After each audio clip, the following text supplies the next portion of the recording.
आज का बड़ा सवाल है, नकल करोगे तो 7 साल की सजा मिलेगी और करवाओगे तो 14 साल की जेल। नए कानून से यूपी में नकल माफिया पर क्या नकेल लगेगी?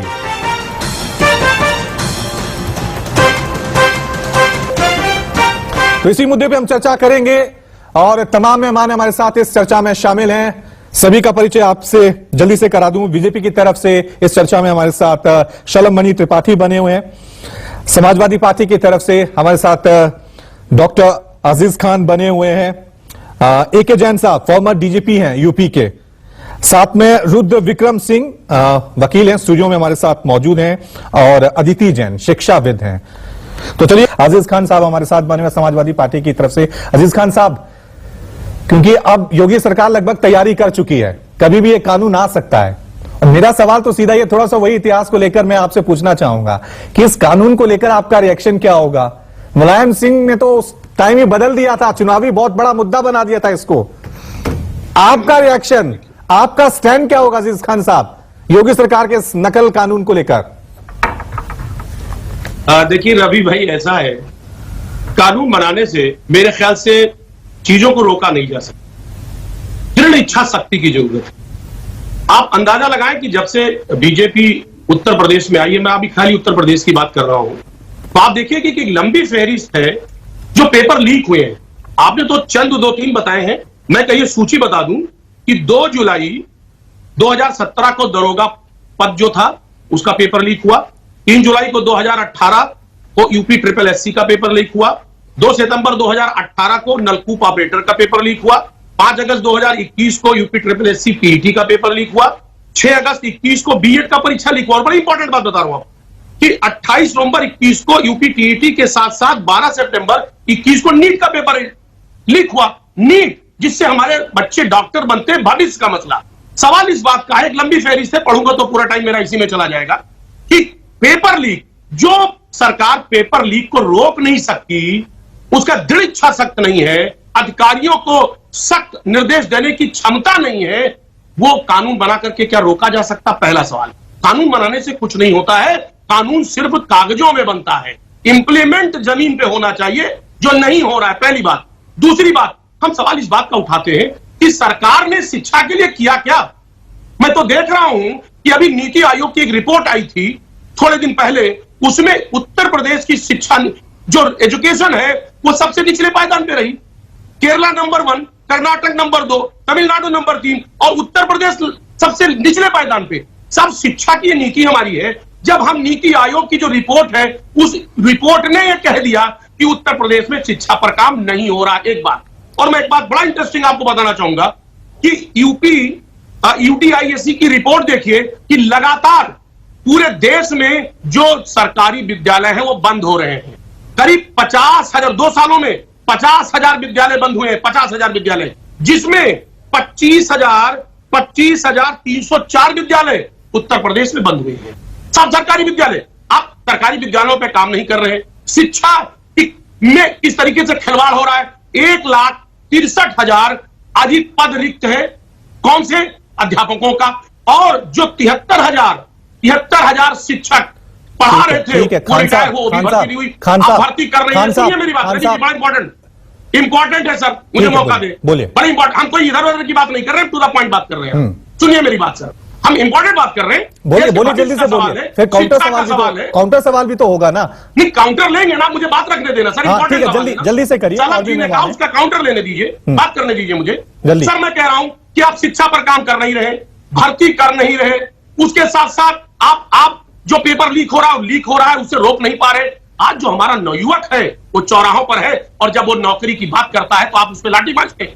यह परिस्थिति पैदा हो गई है। हकीकत यह है कि आपने शिक्षा मित्रों के साथ क्या किया, टीटी अभ्यर्थियों के साथ क्या किया, 69,000 शिक्षक जो भर्ती था उसके लिए क्या किया। आप शिक्षा पर काम नहीं करना चाहते। कानून बनाने से क्या शिक्षा में सुधार हो जाएगा?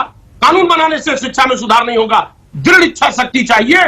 तमाम आपके प्राथमिक विद्यालय है, मैं एग्जाम्पल देना चाहूंगा माननीय मुख्यमंत्री महोदय कि गिरिडीह जनपद में जो रेल बिहार इलाका है वहां एक प्राइमरी स्कूल है, आप देखें वहां चरगावा में बच्चे जो है वो किसके पेड़ के नीचे पड़ते हैं। ठीक है, सब विद्यालय जर्जर हालत में। नहीं, मेरा बड़ा सिंपल सवाल था, मेरा बड़ा सिंपल सवाल था कि मुलायम जी ने तो इनका विरोध किया था इस कानून का, अखिलेश क्या करेंगे ये बताइए ना, कि हम इसका स्वागत कर रहे हैं इस कानून का कि हम इसे पलट देंगे? सवाल विरोध का नहीं है, हर अच्छे काम का हम समर्थन करेंगे, लेकिन अच्छे काम की नीयत आपकी ठीक होनी चाहिए। लेकिन आपकी नीयत ठीक नहीं है, आप सोच नहीं ठीक है, और जब सोच ठीक नहीं होगी, नीयत ठीक नहीं होगी, तो जो भी आप स्कीम लेकर आएंगे वो सिर्फ कागजों पर, सिर्फ कागजी कार्रवाई के अलावा कुछ नहीं हासिल होगा आपके पास। हम ये कहना चाहते हैं। लेकिन हम खौफ अच्छे भी तो काम का समर्थन नकल करते हैं। माफियों पे, लेकिन आप करिए ना, नकल माफियों इवेंट पे वन खौफ भी तो करिए। होना जरूरी है ना। वो खौफ तो कानून का ही होगा। अगर समाजवादी पार्टी ने उस अध्यादेश को वापस ले लिया था तो नकल, यूपी में नकल माफियों में खौफ ही नहीं था। डर भी तो जरूरी है ना कानून का, पेपर लीक के मामले में। सरकार आई है, सुनिए ना सर, सुनिए ना, जब से सरकार आई है एक लंबी फहरिस्त पढ़ दिया मैंने कि सब पेपर लीक हो रहा है, कौन सा खौफ है? तो वो तो तभी तो अध्यादेश आ रहा है। खौफ बताइए ना, क्यों पेपर आउट हो रहा है? जो बच्चे एग्जाम देने जा रहे हैं उनके दिल से तो पूछिए कि तैयारी करते हैं साल साल भर, और उसके बाद एग्जामिनेशन हॉल में जाते पेपर लीक हो जाता है, उसकी मना स्थिति क्या होती होगी? आप अंदाजा लगे क्या पोजीशन उस बच्चे की होगी? जो एग्जाम देने जा रहा है ठीक है, मैं इसके कानूनी पहलुओं पे भी जाऊंगा। अजीज खान साहब रिस्पॉन्ड कीजिए, कह रहे हैं कि हम हर पहलू से सुधार करने की कोशिश कर रहे हैं, रिस्पॉन्ड कीजिए। देखिए एक बात आप समझिए, अभी सलभ भाई ने बड़ी लंबी लंबी बातें की, बहुत सारी बातें कही, आपने जो असली सवाल पूछा उसका जवाब नहीं दिया। आपने पूछा कि 22 करोड़ नौकरी का आवेदन आया, बाकायदे पार्लियामेंट में कहीं ना कहीं स्टेटमेंट दिया गया, और वहां पे सवाल जवाब में 7 लाख नौकरी दे पाए इतने सालों में, तब नौकरी पे आप ध्यान नहीं दे रहे, बेरोजगारी बढ़ रही है। अगर कोई बच्चा एग्जाम देने जा रहा है, पेपर लगातार लीक हो रहा है, आप बताइए रिकॉर्ड क्या है पेपर लीक होने का? भाई पेपर लीक हो रहा है, कौन जिम्मेदार है? और उनके मना स्थिति, जो बच्चे एग्जाम देने जाते हैं, साल साल भर तैयारी करते हैं, और पेपर अगर लीक हो जाता है तो क्या परिस्थिति पैदा होती होगी? ये एक आम आदमी इसको समझ सकता है। दूसरी बात, मैं जानना चाहता हूं कि ये सारे पेपर लीक और ये सारी चीजें हो ही क्यों रही हैं? उसकी वजह सिर्फ ये है कि जिम्मेदारी जो सरकार को लेनी चाहिए वो सरकार जिम्मेदारी नहीं ले रही है, और बेरोजगारी बड़े स्तर पर है। अगर बेरोजगारी बड़े स्तर पर है तो जो बेरोजगार है वो तमाम गलत काम करने के लिए आगे अग्रसर है, आगे बढ़ रहे हैं। इसलिए सरकार को पहले बेरोजगारी खत्म करनी चाहिए, और जब बेरोजगारी खत्म हो जाएगी तो करप्शन ऑटोमेटिक, और इस तरीके के जो वारदात है वो ऑटोमेटिक कम होंगे। आप नौकरी दे नहीं रहे, आपने कहा था 70 लाख नौकरी उत्तर प्रदेश में हर साल देंगे, कितनी नौकरी दे दी? 2 करोड़ का आपने वादा किया था, सब हम केंद्र में देंगे, बताइए क्या नौकरी दी? आपने खुद ही आंकड़ा भी दे दिया। आप सरकार जो चल रही है सिर्फ इवेंट के बल पे चल रही है, सिर्फ प्रचार प्रसार के बल पे चल रही है। आप नौकरी दे नहीं रहे, महंगाई कम नहीं कर रहे, समस्याएं बढ़ी हैं, तो भ्रष्टाचार फैलेगा, नो डाउट भ्रष्टाचार फैलेगा।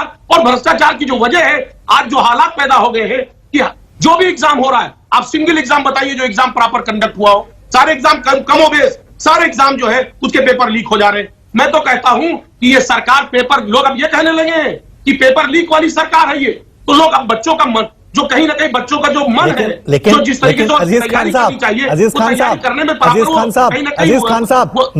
खान साहब 1993 में ये सब लोग पूछते थे, यूपी में ये फेमस डायलॉग था कि आप किस सरकार में पास हुए हैं, कल्याण सिंह की सरकार में पास हुए हैं, मुलायम सिंह की सरकार में पास हुए हैं। ये डायलॉग तो था ना उस वक्त भी, उसके लिए कौन जिम्मेदार था? अब क्या पूछते हैं? अरे सुनिए ना रवि भाई, आप क्या पूछते हैं? कोई एग्जाम देने के लिए तैयार हो रहा है? कोई भी, जितने भी जो एग्जाम होते हैं जो नौकरी के लिए, कोई एग्जाम देने के लिए कोई बच्चा तैयार नहीं हो रहा, उसे मालूम है पेपर लीक हो जाएगा। बच्चे फॉर्म क्यों? तो आज ये इस परिस्थिति पैदा हो गई है, लोग कहीं ना कहीं मन से टूट गए हैं। हमारा जो बेरोजगार है वो कहीं ना कहीं टूट गया, नौजवान कहीं ना कहीं हताश और निराश है। कौन जिम्मेदार है इसके लिए? ठीक है, नौजवानों के लिए रिस्पॉन्ड कीजिए त्रिपाठी साहब। देखिए अभी खुद ही कह रहे हैं कितने सारे बच्चे फॉर्म भर रहे हैं, और फॉर्म भरने के बाद दोबारा पूछ रहे हैं कि लोग इम्तिहान क्यों नहीं दे रहे हैं। भैया हमारी सरकार में बच्चों का विश्वास बढ़ा है इसलिए इम्तिहान दे रहे हैं, नहीं तो आपकी सरकार में तो आप देखिएगा तो एक ही परिवार से, एक ही खानदान से और एक खास तबके से, एक ही तबके से 54 लोग एसडीएम बन गए थे, पूरी लिस्ट वायरल हो गई थी। और उसके बाद देश के सामने सवाल उठा कि भाई एक ही क्षेत्र से, और जैन साहब बैठे पूछिए कि बाप भी सिपाही बन गया, बेटा भी सिपाही बन गया, यानी जिस बाप की उम्र 45+ थी वह भी सिपाही हो गया, और जो बेटा 20 साल का था वो भी सिपाही हो गया। ये चमत्कार समाजवादी पार्टी की सरकार में होता था। बाकायदे एसडीएम की नौकरी के रेट बना हुआ था, 50 लाख में एसडीएम बन जाओ, 40 लाख में डिप्टी एसपी बन जाओ, 30 लाख में रजिस्ट्रार बन जाओ, 25 लाख में सेल्स टैक्स ऑफिसर बन जाओ। ये रेट सबको पता था। उनके जो चेयरमैन थे अनिल यादव, सीबीआई जांच के दायरे में है, न जाने कौन कौन उस वक्त एक डीजीपी हुआ करते थे, उनका बेटा टॉप कर ठीक है मैं ठीक है। आजिज खान साहब जल्दी से रिस्पॉन्ड कीजिए, फिर मैं दूसरे मेहमानों के पास जाऊंगा। देखिए रवि जी बहुत स्पष्ट है जो नौकरी आप दे नहीं पा रहे हैं, आप इधर उधर की बातें कर रहे हैं। आज पूरी तरह से बेरोजगार हताश और निराश है। वो नौकरी की आशा उसने उम्मीद छोड़ दी है, और जो शख्स उम्मीद छोड़ दी है उसको आप नौकरी दे भी नहीं पाएंगे, क्योंकि आपके अंदर जो कमिटमेंट जो है वो कमिटमेंट पूरा नहीं है। और दूसरी बात, आप दूसरों पर आरोप लगा रहे हैं। साहब, आपने कितनी नौकरियां दे दी 6 साल में उत्तर प्रदेश में? आप बताइए।